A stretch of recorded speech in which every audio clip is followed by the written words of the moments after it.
وإلى عاد أخاهم هودا قال يا قوم اعبدوا الله ما لكم من إله غيره إن أنتم إلا مفترون يا قوم لا أسألكم عليه أجرا إن أجري إلا على الذي فطرني أفلا تعقلون ويا قوم استغفروا ربكم ثم توبوا إليه يرسل السماء عليكم مدرارا ويزدكم قوة إلى قوتكم ولا تتولوا مجرمين قالوا يا هود ما جئتنا ببينة وما نحن بتاركي آلهتنا عن قولك وما نحن لك بمؤمنين إن نقول إلا اعتراك بعض آلهتنا بسوء قال إني أشهد الله واشهدوا أني بريء مما تشركون من دونه فكيدوني جميعا ثم لا تنظرون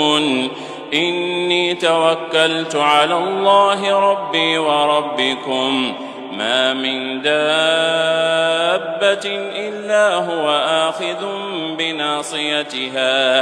إن ربي على صراط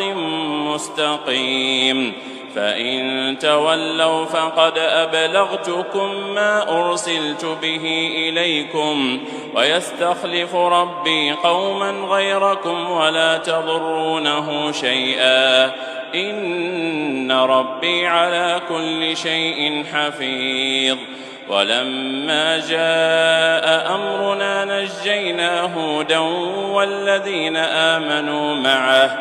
نجينا هودا والذين آمنوا معه برحمة منا ونجيناهم من عذاب غليظ وتلك عاد